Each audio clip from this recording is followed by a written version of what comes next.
नमस्कार, आप सभी का स्वागत है। चंद्रशेखर आज़ाद रावण क्या धोखेबाज हैं, धोखेबाजी करते हैं और क्या अपने लोगों पर ही कहीं न कहीं अपना शिकंजा कसते हुए दिखाई पड़ते हैं। ये बात दरअसल बहुत करीबी चंद्रशेखर आज़ाद के उनके दोस्त हालांकि कह सकते हैं और साथ में भीम आर्मी के राष्ट्रीय प्रमुख के तौर पर देखे जाते हैं, वो ये बात कहते हुए नज़र आते हैं। तो सवाल उठते हैं कि क्या वाकई में चंद्रशेखर आज़ाद अपने फ़ायदे के लिए लोगों का इस्तेमाल करते हैं और क्या समय आने पर उनको धोखा देते हुए नजर आते हैं। आपको बता दें कि ये जो बात है ये भीम आर्मी के राष्ट्रीय अध्यक्ष जो हैं विनय रतन कहते हुए नजर आते हैं। कई तरह के सवाल उन्होंने उठाए हैं। दरअसल जिस तरह से हाल ही में बिजनौर, मेरठ और तमाम जगह पर चंद्रशेखर आज़ाद ने सत्ता परिवर्तन यात्रा की और उस यात्रा के जरिए सरकार को घेरने का प्रयास किया, यानी कि योगी सरकार के ऊपर तमाम तरह के आरोप लगाए और खुद की पार्टी को मजबूत करने का काम किया।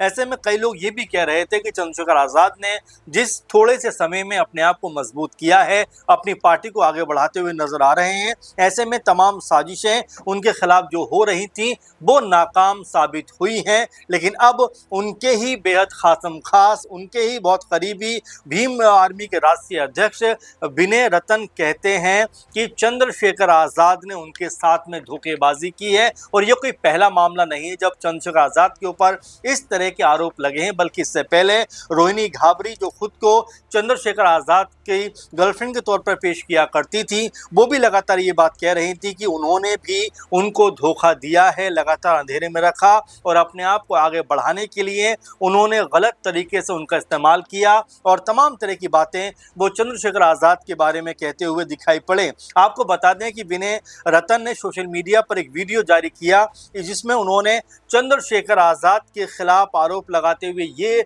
बात कही कि आज़ाद अपनी राजनीतिक विरासत अपने परिवार को सौंपना चाहते हैं और इसलिए उन्हें रास्ते से हटाने के लिए बिजनौर के एक मंच पर सार्वजनिक तौर पर अपमानित करते हुए कहा जाता है कि जाओ डूब मरो, मुझे तुम्हारी ज़रूरत नहीं है। विनय रतन ने कहा कि वो आज़ाद के व्यवहार से इतना आहत थे कि उन्होंने खुदकुशी करने तक की अंदर से उनको इच्छा हुई, यानी कि इतना ज़्यादा वो परेशान हो गए आज़ाद के इस बयान से कि जाओ डूब मरो और मुझे तुम्हारी ज़रूरत नहीं है। इसके बाद जो विनय रतन है वो ये बात कहते हुए नजर आते हैं कि उनको इस बात को सुनने के बाद इतनी आत्मग्लानि हुई, इतना ज़्यादा अफसोस हुआ कि वो खुद को मिटाना चाहते थे। और आपको बता दें कि विनय रतन जो हैं ये मजबूत सिपाही में से एक माने जाते हैं और जाहिर बात है कि चंद्रशेखर आज़ाद के लिए कदम कदम पर उन्होंने उनका साथ भी दिया है। लेकिन इस तरह की बात कहने के बाद अब चारों तरफ ये बात निकलकर सामने आ रही है कि आखिर ऐसा क्या हुआ कि विनय रतन जो बहुत करीबी थे चंद्रशेखर आज़ाद के, अचानक से उनको अपने आप से दूर करते हुए दिखाई पड़ते। और यहाँ पर विनय रतन भी कहते हैं कि चंद्रशेखर आज़ाद जो है अपनी पार्टी में हम जैसे नेताओं को बर्दाश्त नहीं कर सकते, बल्कि वो अपने परिवार को आगे बढ़ाना चाहते हैं और अपने परिवार के ही हाथों में पार्टी की कमान सौंपना चाहते हैं। चंद्रशेखर आज़ाद के खिलाफ विनय रतन ने साफ तौर पर कहा कि भीम आर्मी को खड़ा करने में 70% हाथ उनका है। यानी विनय रतन कहते हैं कि भीम आर्मी यूं ही खड़ी नहीं हो गई, भीम आर्मी यूं ही मजबूत नहीं हो गई और भीम आर्मी का कद जो है उत्तर प्रदेश के अंदर यूं ही इतना मजबूत नहीं हो गया, बल्कि उन्होंने उस संगठन के लिए, भीम आर्मी के लिए अपनी जान को दांव पे लगा दिया, अपने आप को दांव पे लगा दिया और उस संगठन को मजबूत करने का काम किया। और विनय रतन यहाँ तक कहते हैं कि 70% उन्होंने अपने दम पर भीम आर्मी को एस्टैब्लिश किया है। यानी कि उनका कहने का अर्थ ये बन जाता है कि नगीना से जिस तरह सांसद बने चंद्रशेखर आज़ाद और अब उत्तर प्रदेश का चुनाव नजदीक आ रहा है, लेकिन उससे पहले जिस तरीके से यहाँ पर मंच से विनय रतन को चंद्रशेखर आज़ाद ने जिस तरह की बातें कही, बकौल अगर हम विनय तिवारी देखें तो वो कहते हैं, एक मंच से कहते हुए नजर आते हैं बिजनौर के कि जाओ मुझे तुम्हारी ज़रूरत नहीं है,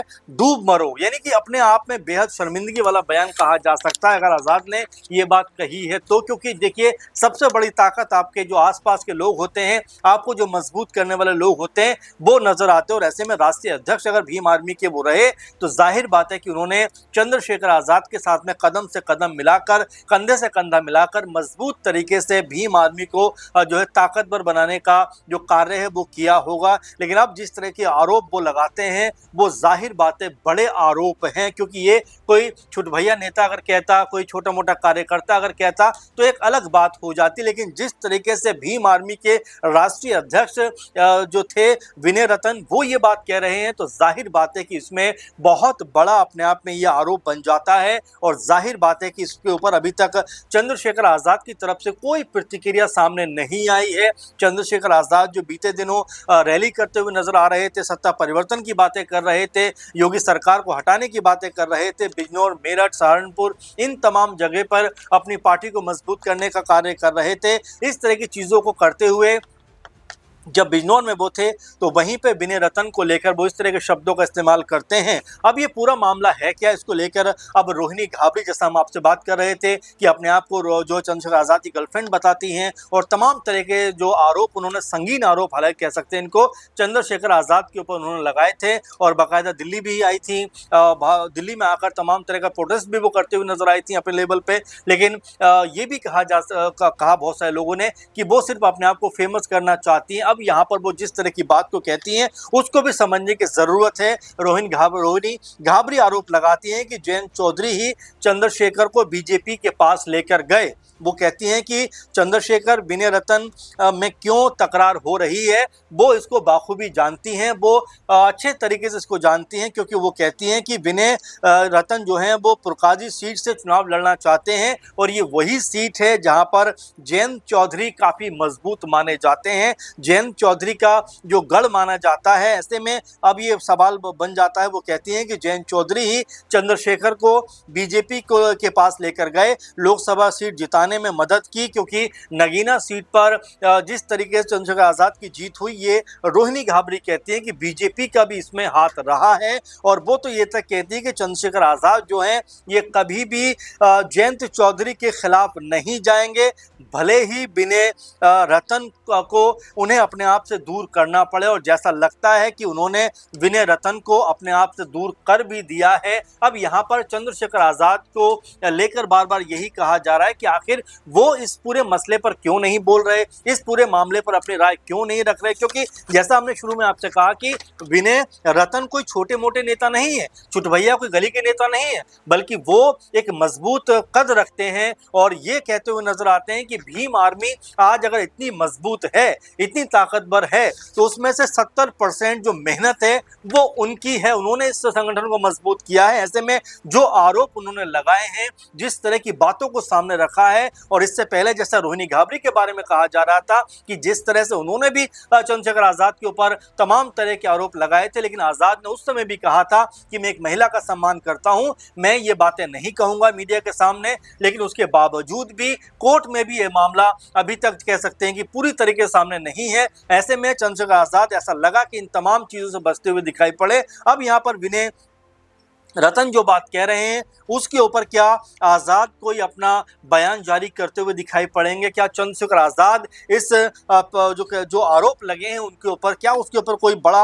और अहम बयान देते हुए दिखाई पड़ेंगे? क्योंकि आजाद को लेकर अब ये कहा जा रहा है कि वो अपने पास के नेताओं के जो कद मजबूत हो रहे हैं, जो ताकतवर होते हुए दिखाई पड़ते हैं, उनको बर्दाश्त नहीं कर पा रहे हैं, बल्कि वो अपने परिवार को आगे बढ़ाना चाहते हैं। और यही वजह है कि चाहे भीम आर्मी हो या आसपा यानी कि आजाद समाज पार्टी हो, उन्हें खड़ा करने वाले जो मेहनती लोग हैं उन्हें अपने आप से दूर करते हुए दिखाई पड़ रहे हैं। अब देखना होगा कि चंद्रशेखर आजाद के ऊपर जो आरोप लगे हैं, जिसने उत्तर प्रदेश की राजनीति में एक तरीके से खलबली मचा दी है, अब इस तरह के आरोपों पर चंद्रशेखर आजाद का क्या कहना रहेगा? क्या वो कहते हुए नजर आएंगे? और जिस तरह से आजाद का प्रभाव पश्चिम उत्तर प्रदेश में बनता हुआ दिखाई पड़ रहा था, क्या उनकी लोकप्रियता को यहाँ पर झटका लगता हुआ दिखाई पड़ेगा? आप क्या कहना चाहेंगे जरूर कमेंट करिए, क्योंकि यहाँ पर विनय रतन और चंद्रशेखर आजाद को बहुत गहरा दोस्त भी बताया जाता है। लेकिन जिस तरह से ये पूरा मामला सामने आया, उसने एक बार फिर ये जरूर सवाल खड़े कर दिए हैं कि क्या